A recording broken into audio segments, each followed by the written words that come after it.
Well, a good Gardeners Corner program, a Friday feature here on WKRX 96.7 FM and also on TV Channel 10 located on Charter Communications Channel 191. My name is Rob Hall, and I'd like to welcome you into the Gardeners Corner program brought to you today by T.G. Brooks Company. 501 Flea Market, Our Pride Foods, makers of Our Pride Premium Pimento Cheese Spread and Dip, and Sandline Golf Cars. Without further ado, please make all the way in from the North Carolina Cooperative Extension Service, Mr. Carl, the Big Kahuna himself. Trick or treat is in the month of October, is what he said a while ago. Cantaloupe. Thank you, Rob. Mr. Carl Cantaloupe. How you, sir? All right, pretty Carl, good. I didn't get the siren wound up quite as loud today as normal. And the reason that I didn't, this is a pre-recorded show. Mm-hmm. And I always enjoy my time with you. But, when we're live and people can call in and interact with us and everything, that's what it's all about. That's right. But I had a previous engagement for today, and so we were able to come in and pre-record the show. So got a lot of useful information on the program today. We'll be talking about leaf coloration, this time of the year. We'll also be talking about the history of citrus, and we'll be talking about sweet potatoes. That's right. Mm-hmm. And the reason that I say that's what we're going to talk about is because that's what Mr. Carl Cantaloupe told me we will be talking about today. So anyway, we'll jump right in, and again, this is a recorded edition of the Gardeners Corner program, but so you can't call in. That's right. Good way to put it. Mm-hmm. Okay, all right. Well, we'll lead off here with a little bit of sweet potato history, and just kind of some facts and pointers. And I like kind of researching the history of fruits and vegetables, and it's become very popular with the master gardeners I teach. They like that, and so it really opens a lot of people's eyes that they've never heard the history of fruits and vegetables before, and some of the things we talk about. They hear it and they say, well, that makes sense. I can see why things happen the way they did. Well, have you ever had any of them to say that doesn't make sense at all? No, not yet. Well, it was things that I've said. They say it doesn't make sense, but no, not from his history. Well, Carl, of your master gardeners students and all, I'm sure that they are quite amazed at the amount of knowledge that you possess, and well, it is quite mind-boggling how you can keep up with the things and the terms and everything that you do. But of course, I know that's what you do for a living. But just shed and steal, yeah, I mean, it's just a accumulation of things, and once you learn it, it's just kind of repetition, just like anything, any other job a person might have. If you deal with it every day, of course you're going to be very familiar with it. So, well, it is that time of year for sweet potatoes. From now on through Christmas, mm-hmm. and on after, people will be enjoying sweet potatoes, which I guess it's been over the last 10 to maybe 15 years that it seems in this area that sweet potatoes have really became popular with a lot of restaurants, that offer, if you're sweet potato fries. And also a baked sweet potato. A baked sweet potato, yeah. Rather than a baked, white potato, yeah. They are very nutritious. They're like little, gold nuggets, just loaded full of vitamins and minerals. In fact, my major professor in graduate school, he did his research on chilling injury in sweet potato. But anyway, well, before you jump right in, you saying that, let's kind of throw this in. Carl has taught me, and we do this a lot of times at home. White potatoes keep best in the refrigerator. Mm-hmm. If you put your white potatoes in the refrigerator, that extends the shelf life of them a long, long time. But if you have sweet potatoes, they don't like the No. cold temperatures, so you do not want to store sweet potatoes in the refrigerator. It's okay for white potatoes, but not sweet potatoes. Yeah, you want a warm, dry storage for sweet potatoes. Room temperature is perfect. But anyway, Central Americans were raising sweet potatoes when Christopher Columbus first landed on their shores in 1492. So it's native to Central America. One of the few vegetables that are native to what we call the Americas. Central America would include sweet potato, beans, corn, and squash. So Columbus liked the vegetable so much that on his fourth voyage, he took some home to grow in Europe. The explorer Fernando de Soto in the 1500s lost provisions that became North America's first mustangs and wild hogs, but he became the first European to find Indian-grown sweet potatoes on the continent. Also, in one of history's mysteries, Polynesians in the South Pacific were growing sweet potatoes as early as 1200 A.D. In fact, the native South American vegetable was the Maoris' principal food when Captain Cook first reached New Zealand in 1769. Tradition holds that Spanish explorers began the introductions that took South America's native sweet potato and the white Irish potato to the rest of the world, perhaps helped along in the Far East by Portuguese voyagers in the Philippines and East Indies. In the Kon-Tiki expedition in 1950, Thor Heyerdahl proposed that Peruvian Indians took sweet potatoes as they migrated across the Pacific Ocean to Polynesia long before Europeans set foot in South America. Heyerdahl had successfully tested the idea in 1947 by sailing the east-west route with 5 men on a balsa log raft, the Kon-Tiki, designed from early Spanish drawings built with indigenous materials. U.S. historians say easy-to-grow, highly nutritious sweet potatoes were a major factor in keeping hunger from the door through such tough times as the European colonies, Revolutionary War, Civil War, and the Great Depression.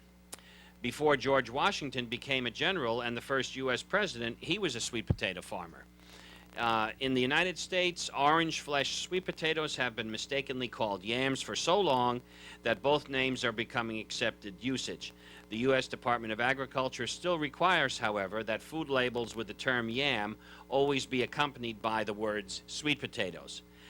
The true yams are starchy underground tubers that historical artifacts indicate were a food crop in Africa at least 50,000 years ago.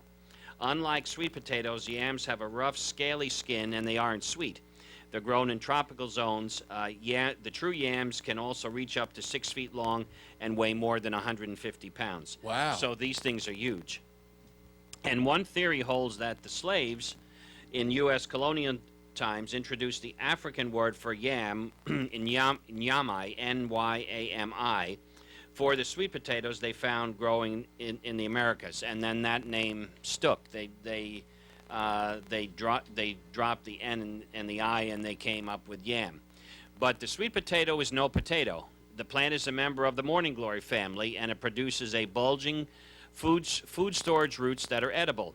In contrast, the white or Irish potato plant is in the nightshade family, and it produces swollen underground stems called tubers, and that's what we eat, of course. Although born a slave, George Washington Carver revolutionized Southern agriculture.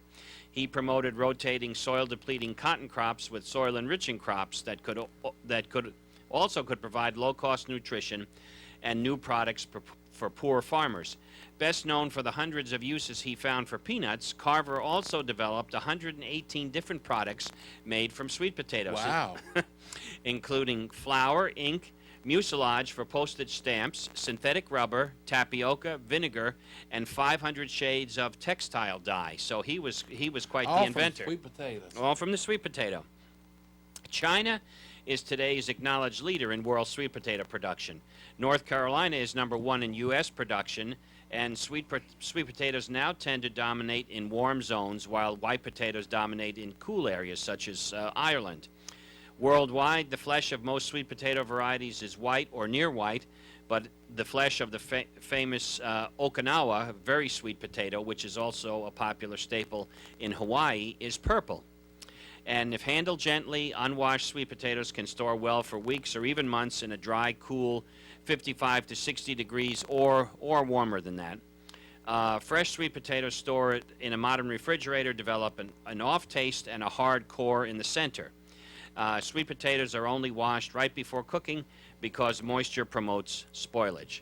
So there's a few interesting facts and tidbits on the sweet potato. Well, Carl, while you were talking about that, I thought of a few questions to ask, okay. but no need to ask because you answered them okay. in it. But yes, the sweet potato is very high in nutrition, beta carotene. Yep. And it's something that can be eaten more or less as a vegetable, so to speak, but in many cases it is used more so as a dessert. Wouldn't you say, Carl? Well, sure. A sweet potato pie is real good. Yeah. Yes, it is. It sure is. And you got sweet potato casseroles. My mother made one a couple of weeks ago, and we thoroughly enjoy sweet potatoes. I remember the time when I was a judge at the the judge of sweet potato pies. Yeah. Yes, and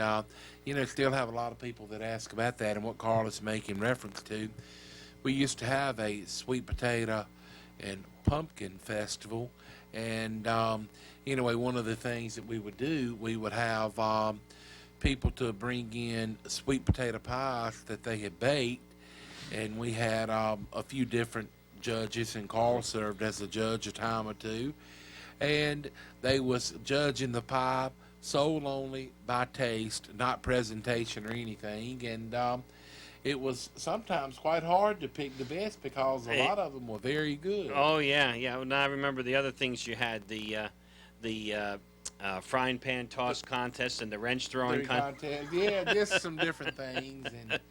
And we used to do that out at Person County Saddle Club, but we discontinued that event just because it was a lot of hard work and preparation. Yeah, I bet. And many times we just didn't have the personnel to man everything, and we would also make apple cider and do all that stuff and have some antique tractors, antique automobiles, and just something fun to do, But anyway, but yeah, absolutely, the sweet potato pie and all those other things are just really enjoyable if you like sweet potatoes. Now, if you don't, you probably wouldn't enjoy them, We'll get a word on in just a minute from one of our fine supporting sponsors, Sandling Golf Cars.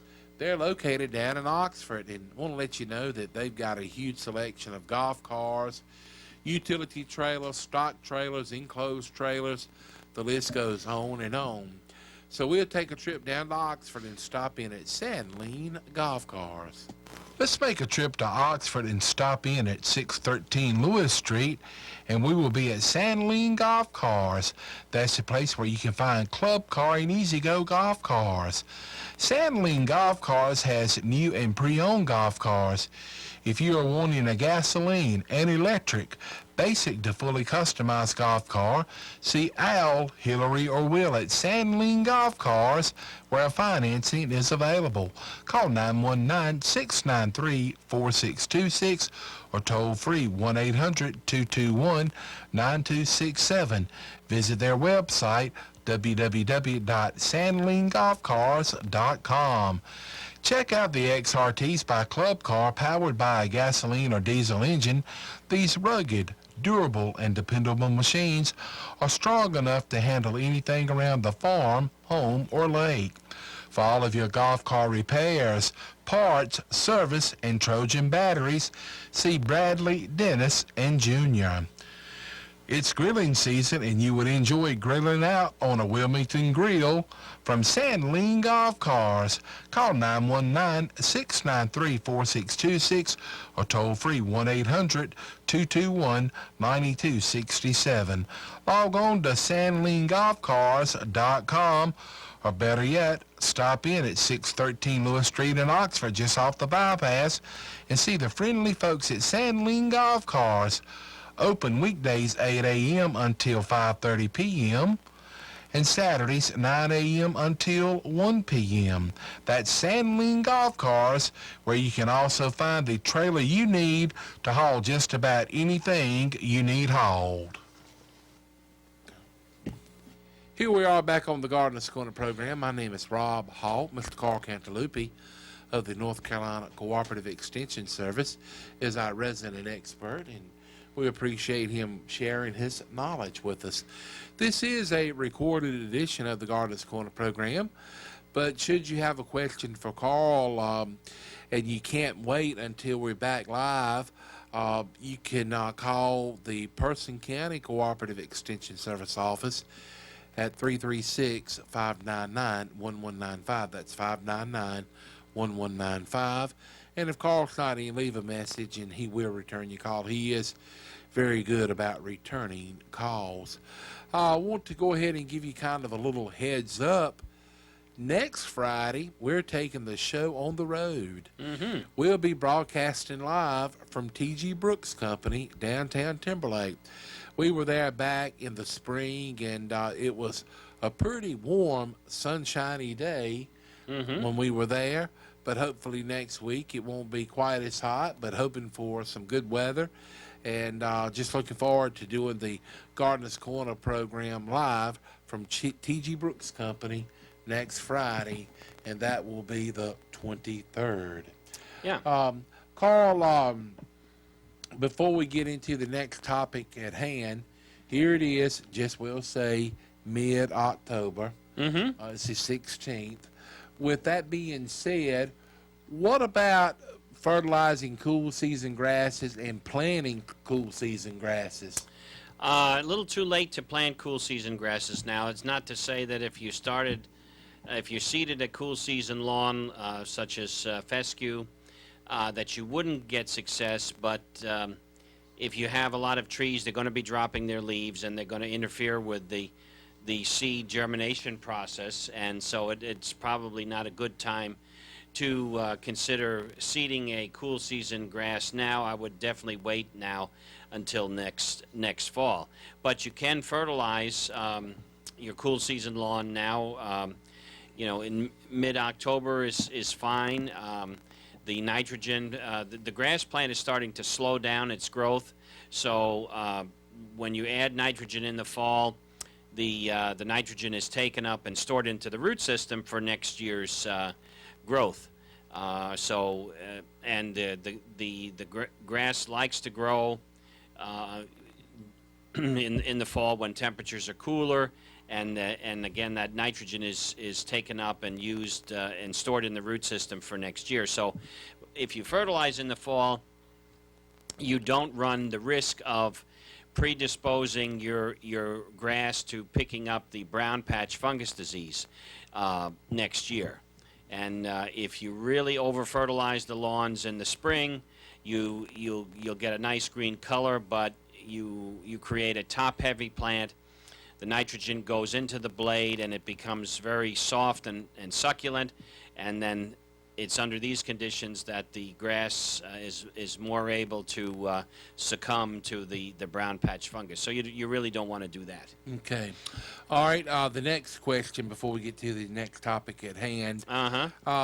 With cool season vegetables being planted, like collards, cabbage, cauliflower, and broccoli, what should people be looking out for? Go ahead and give them a little bit of extra nitrogen fertilization right now. About a one pound of actual nitrogen per 100. Well, let's see. Let me break it down here. Say if you're adding a 10-10-10 fertilizer, 1 pound of 10-10-10 fertilizer per 30 feet of row, and kind of band that about 6 inches away from the plant stem, and lightly scratch it in if you want to. The nitrogen will promote rapid head development in your cabbage, and also more rapid stalk development in broccoli and cauliflower as well. Okay. Should they be looking out for insects? Yes. The imported cabbage worm, the cabbage looper, you can use the insecticide 7. You can spray that on the plant, or use the biological insecticide BT, Bacillus thuringiensis, which is the bacterium that's sprayed on the plant. The worms or the caterpillars feed on the material as they ingest the leaf, and it causes them to stop feeding, and they dehydrate and die. So that's very safe to use. So you have that one at your disposal as well. Now, Carl, when you're talking about the worm that gets in the cabbage, now has the actual cabbage head started to form at this time? Oh yes, If you planted transplants, and I have some in my own garden, if you set your transplants out the first or second week of August, the early varieties of cabbage, like early Jersey Wakefield that had the cone-shaped head, they're starting to form. Yes. Okay, so use either water-soluble 7 or BT. That's right. Okay.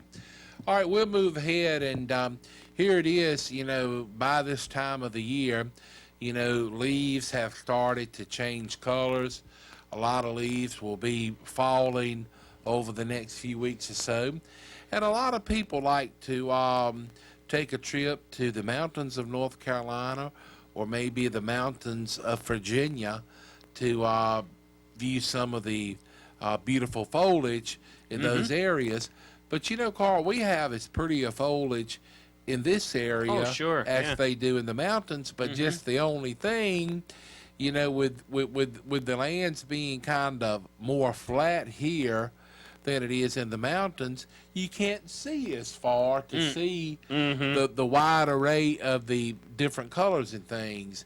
And that is one nice thing about when you go to the mountains. You can kind of sometimes look across and just see miles and miles of the different color foliage. But what actually causes the green leaves on the trees to turn, whether it's yellow, or orange, or red colors? Well, it's the result of chemical processes that take place in the tree as the season changes from summer to winter. And we know that all during the spring and the summer, the leaves have served as factories where most of the foods necessary for the tree's growth are manufactured. The food-making process takes place in the leaf in numerous cells containing the pigment chlorophyll, which gives the leaf its green color. And along with the green pigment, leaves also contain yellow or orange carotenoids, which, for example, give the carrot its familiar color. Most of the year, these yellowish colors are masked by the greater amount of green coloring. But in the fall, partly because of changes in the period of daylight and changes in temperature, the leaves stop their food-making process. The green chlorophyll breaks down, the green color disappears, and the yellowish colors become visible and give the leaves part of their fall splendor. At the same time, other chemical changes may occur and cause the formation of additional pigments that vary from yellow to red to blue. Some of them give rise to the reddish and purplish fall colors of leaves of trees such as dogwoods and sumacs. Others give the sugar maple its brilliant orange or fiery red and yellow. The autumn foliage of some trees such as the quaking aspen, birch, hickory show only yellow colors, and many oaks and others are mostly brown, while the beech turns golden bronze. And these colors are due to the mixing of varying amounts of chlorophyll and other pigments in the leaf during the fall season.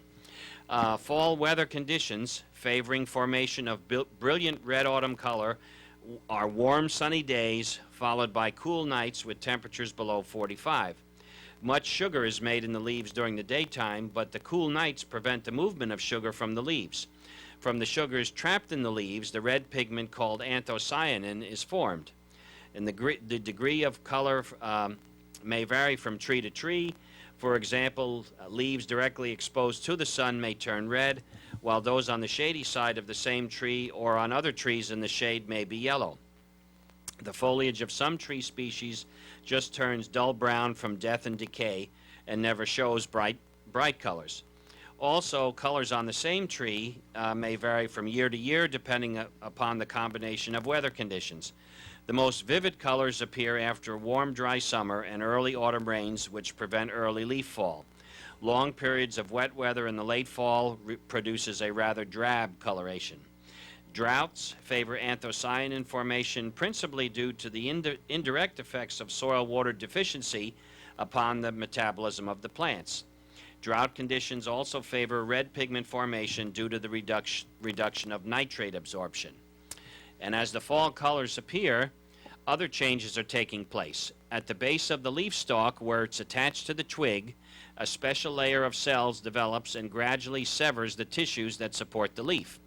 At the same time, nature heals the break so that after the leaf is finally blown off by the wind or has fallen from its own weight, the place where it grew on the twig is marked by a leaf scar.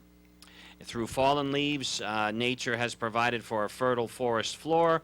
Fallen leaves contain relatively large amounts of valuable elements, particularly calcium and potassium, which were originally a part of the soil. And decomposition of the leaves enriches the top layers of the soil by returning part of the elements borrowed by the tree, and at the same time provides for more water-absorbing humus. And some of the most startling color combinations are to be found in the leaves of red and sugar maples, sassafras, sumac, black gum, and sweet gum. Northern red oak, scarlet oak, sourwood, and dogwood, ginkgo, hickory, and yellow poplar produce few, if any, anthocyanins, the red pigment, and usually just display a golden yellow.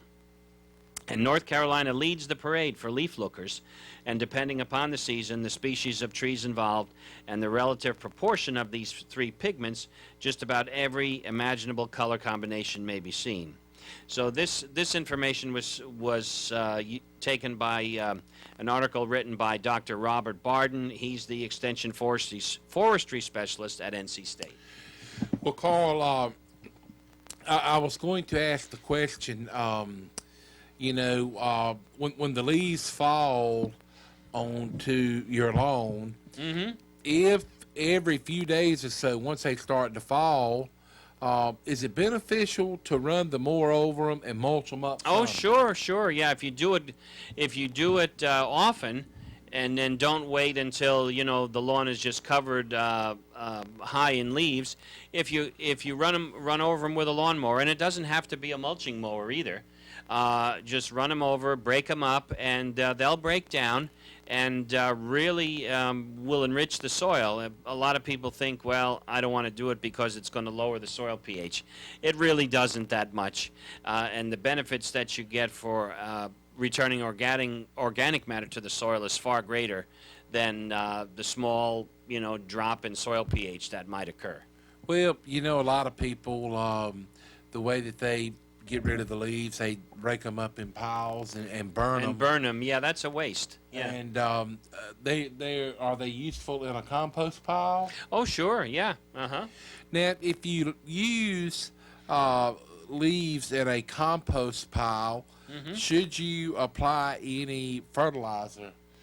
Fertilizer will speed the decomposition process, so just throw a few handfuls on top of the compost pile, and how you make the compost pile is that you actually do it in layers.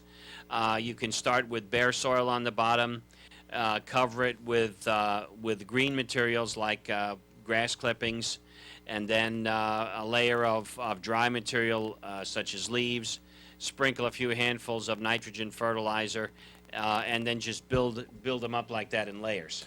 Now, should you take a shovel or a pitchfork and dig around in the compost pile from time to time? Right, because that'll expose the undecomposed materials and introduce those into the center of the pile so that they can decompose rapidly, and you know that the compost pile is working when you can actually see a little bit of smoke coming out of the center. That's it's going through a heat. That's right. Mm-hmm. Okay. Hey, we'll take a break and get a word on for Our Pride Foods, makers of Our Pride Premium Pimento Cheese Spread and Dip.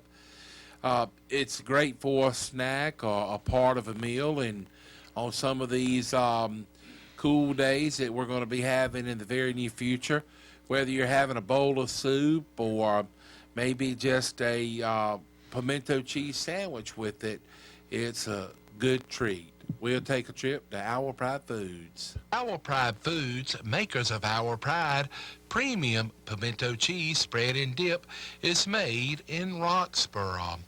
Whether you're having a family gathering or would just like a snack for yourself, be sure to keep plenty of Our Pride Premium Pimento Cheese Spread and Dip on hand. Goodness grows in North Carolina. Our Pride Foods, makers of Our Pride Premium Pimento Cheese, is available at T.G. Brooks Company, Hurdle Mills Market and Butcher Shop, North Main IGA, Twins Meat Market, Just Save, and Food Line stores. Also, if you're in Uptown Roxborough and get the hankering for some Our Pride Premium Pimento Cheese, you can enjoy it at Cole's Pharmacy and Triss's Espresso. That's Our Pride Foods, makers of Our Pride Premium Pimento Cheese Spread and Dip. Try the jalapeno added for extra flavor. Goodness grows in North Carolina, and Our Pride Foods, makers of Our Pride Premium Pimento Cheese Spread and Dip, is located in Roxborough. Here we are back on the Gardeners Corner program. My name is Rob Hall. We've already told you about Our Pride Foods, Sandling Golf Cars. In just a few minutes, we'll tell you about 501 Flea Market and also T.G. Brooks Company. Mr. Carl Cantalupi, our resident expert of the North Carolina Cooperative Extension Service. Carl divides his time between Person and Granville counties, and also something that is going on right now. And if it's something that you're interested in, you're going to have to hold off until next year. But Carl is actually teaching the Master Gardeners program. Mm-hmm. And he has a class in Granville County and Person County once a week. The classes start up in September, and they run until, what, about November? Is that correct, Carl? Yeah, right before Thanksgiving. Mm-hmm. We finish And up. the Gardeners Corner program is something that Carl offers at no charge. Now, it is some information, you know, that if you want the book or something like that, you have to pay for that. But if you don't want it, you don't have to pay for it. The only thing that you are asked of at the completion of you taking the Master Gardeners course, they would like for you to kind of give back pretty much what's been given to you, meaning they request that you go to a local gardening center or one of the places, you know, in the area that, you know, deals in, you know, lawn and garden, and maybe set up a little table and just take questions from, you know, the visitors of the businesses. Or maybe if you want to start up a little community project for a community garden, or maybe a more or less improving, you know, some of the natural areas in the community that you live in. So I think it's a great idea. And Carl, is this year number 3 for the Gardeners Yeah, Corner? the Master Garden. Master Garden, yeah. Time is really marching on quickly. Yeah, this is the 3rd year already. Yeah. And the 2 years before the class of 2015, Carl actually was combining Yeah. the Granville County and Person County residents and teaching them together. 1 week the class would be in Granville County, 1 week in Person County. But this year he done something a little bit different, and he has it 1 day in Person and 1 day in Granville County. And I think you said you got about 25 in Granville and about 20 or 21 in Purcell That's right. County. That's right. Well, Mhm. that is great. So, Yeah. if you want more information on the gardeners, Master Gardeners course, it's offered every year starting in September and running up until Thanksgiving, and it's one day each week. That's right. All right, Carl, what do you want to talk about now? Well, we'll talk a little bit about the history of citrus. Citrus trees, orange, grapefruit, lemon. Of course, we can't grow them here because they're tropical plants, and so they'd be killed by freezing winter temperatures. But it's kind of interesting to look at citrus and know where the different citrus fruits came from and how they originated. And again, with most of the fruits and vegetables that we grow in this country today, that many did not originate in the United States. And Chinese agriculturists wrote dozens of citrus varieties growing in Southeast Asia about that. Citrus was cultivated by royalty in Italy during the expansion of the Roman Empire, and followed the subsequent expansion of the Arab Empire into northern Africa, Spain, and lands surrounding the Mediterranean Sea. At the close of the 11th century, the Christian Crusades brought citrus back to Europe from all parts of Asia. In 1400, greenhouses were grown especially for citrus, became popular in Europe. In 1493, Columbus brought several varieties of citrus with him to Haiti on his second voyage to the New World, and by 1525, Oviedo y Valdez, a naturalist, wrote that lemons, limes, and citrons were so abundant in Haiti that they are now past counting. Spanish explorers brought citrus with them into Florida to trade with the Indians early in the 16th century. Citrus trees in Florida grew wild near rivers and lakes from seeds dropped by the Indians. In 1646, the Italian botanist Ferrari described the Portugal orange. This orange was the first significantly superior sweet orange of Europe and was probably brought to Portugal from Southeast Asia via the trade routes established by Vasco da Gama. In 1750, the grapefruit, a natural mutation of the shaddock or pomelo, was first described by Griffith Hughes. Reporting on his travels to Barbados, he called it the forbidden fruit. It was not until the early 1800s that the name grapefruit apparently originated in Jamaica and referred to the way the fruit grew in clusters on the trees like bunches of grapes. In 1835, Don Felipe, a Spanish nobleman, planted the first grapefruit in Florida. A single mutation in 1820 in an orchard of sweet oranges planted at a monastery in Brazil yielded the navel orange, also known as the Washington, Riverside, or Bahia navel. The mutation causes navel oranges to develop a second orange at the base of the original fruit opposite the stem. And Wonder why they named them the navel orange instead of the belly button orange. it's a good question. And as you see here in the picture, the second orange develops as a co-joined twin in a set of smaller segments embedded within the peel of the larger orange. From the outside, the smaller, undeveloped twin leaves a formation at the bottom of the fruit that looks similar to the human navel. So there's your navel orange, and you can see in this picture on the right the co-joined twin at the base of the fruit. Well, Carl, a couple of questions. Is it safe to say that the majority of citrus fruit is sour and not sweet?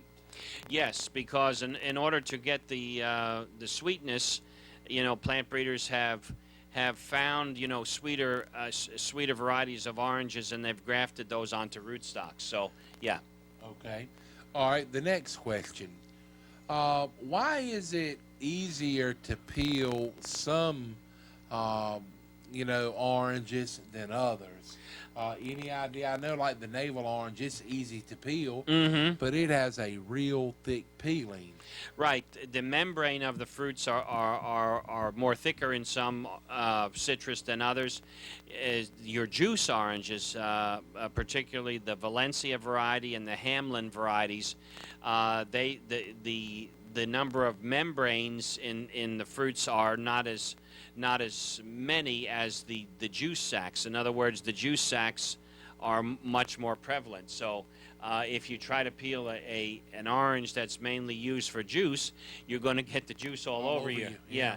So. But I like all varieties of oranges. Mm-hmm. Tangerines, tangelos.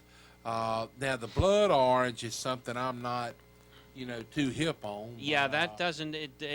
I mean, it's a blood red color, but it's not that sweet. Right. Yeah. Right. Mm-hmm. Well, Carl, with the talking about the oranges and things, did you bring any examples with you today? No, no. Sorry about that. So out of luck there.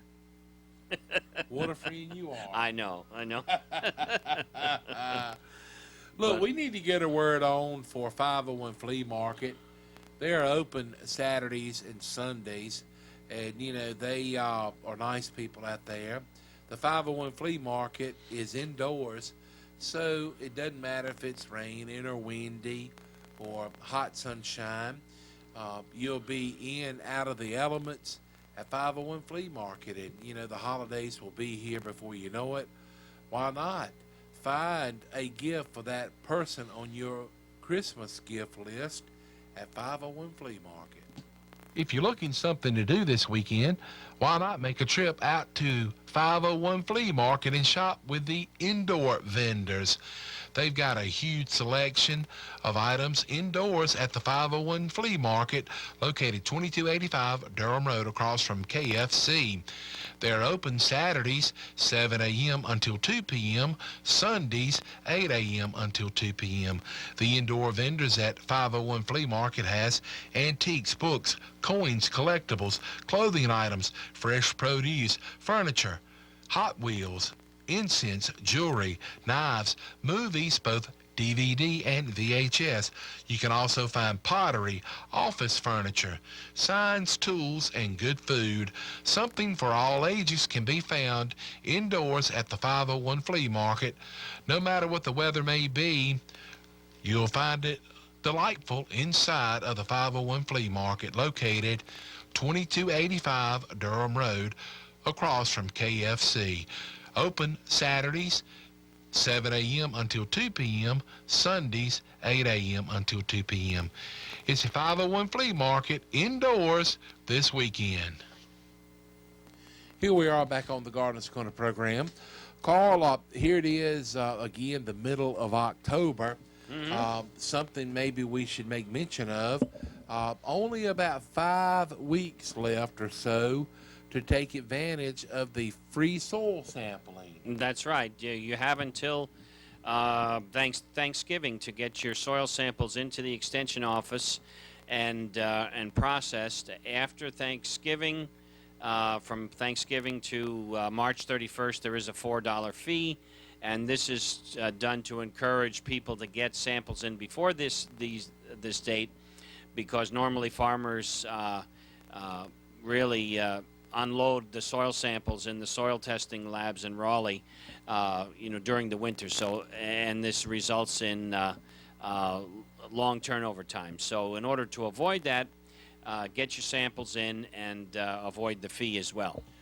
Carl, I was watching something a few weeks ago on RFD TV, and they was talking about spreading manure on fields and things like that. And we've got several hog farmers in this area that has the hog waste lagoons, and then we've got not near as many dairy farms here in this part of North Carolina and the edge of Virginia that we once had. But something that they was talking about on the program, and they was talking about doing soil samples, but they were also saying that you should get your the manure tested for the level of maybe nitrogen or whatever in it, and they were saying that that it used to be the two guys that was doing the show their dad was a hog farmer, and it would be a more or less, smell around the farm, and the guys were saying that their dad would say that's the smell of money, Mm-hmm. and they were saying that it is a smell of money, but it's actually a smell of money that you are losing, and they were saying that smell contained a lot of nitrogen. Okay. And if applied to your fields at the right time, and they were saying that the manure and waste from the hog lagoons needed to be applied to the soil before the ground freezes and things. But they were saying it was very important to test, the manure before it was spread, and the reason being for the fact of it can sometimes alter, the soil and things, and that way you kind of will know what you need to add to kind of bring everything up to par. And the question that I was going to ask to you, are you aware of the North Carolina Department of Agriculture being able to test? Yeah. They can test manure and stuff. Yeah, like it's that. called waste samples. Waste samples. Okay. Well, I did not know that, but that's very interesting. Yeah, you can collect a sample, and they have special plastic bottles that you use to put it into, and then you can bring that into the office in in those bottles, and then we'll send them down to Raleigh. And Yeah. also chicken manure is really high in nitrogen too.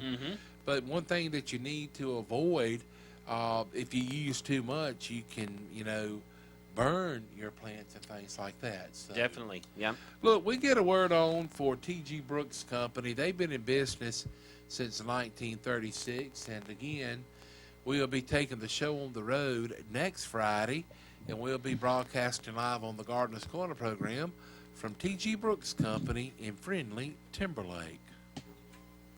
Hey, the leaves are falling. It's October. Fall season is upon us. Warmer days, cooler nights. T.G. Brooks Company has your pansies too for fall beauty. It's still time to plant your turnip seed and also your kale, mustard, collards. And more importantly, it's time to sow the yard and do fall planting. There is no better time of the year to reseed and refeed your lawn. T.G. Brooks Company has plenty of advice and plenty of supplies, too. Enrich your lawn and your yard with lime, fertilizer, grass seed, including the new Top Choice Turf Grass Seed for greener and plush lawns.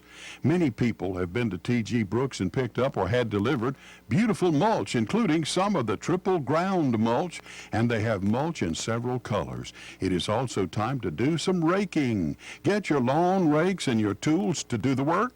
No matter if you are the individual homeowner or you are the professional landscaper, T.G. Brooks Company gives the same courteous attention to everybody.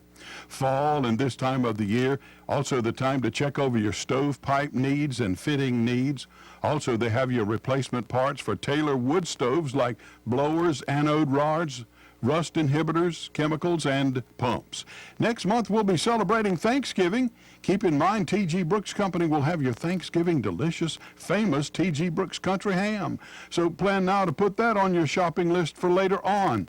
From cast iron cookware to case pocket knives, from grocery needs to plumbing supplies to electrical supplies, they have it and have plenty of advice, especially for your lawn and garden. Don't forget to pick up hand-cut ribeyes. Take them home and pop them on the grill after a hard day's work in the yard. T.G. Brooks Company, thanking you for your business and looking forward to serving you. Phone 364-2428.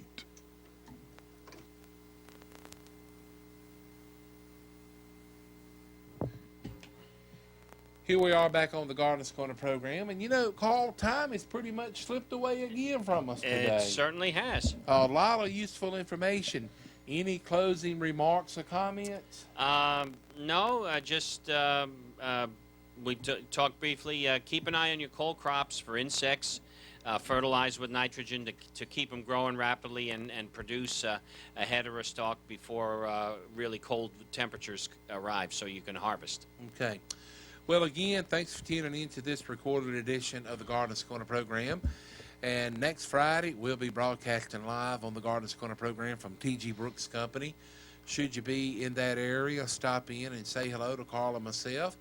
And thanks goes out to our fine supporting sponsors, T.G. Brooks Company, 501 Flea Market, Our Pride Foods, makers of Our Pride Premium Pimento Cheese Spread and Dip. And we also appreciate the support of Sandling Golf Cars. Wishing you and yours a happy and safe weekend. And we'll see you next week on the Gardeners Corner program.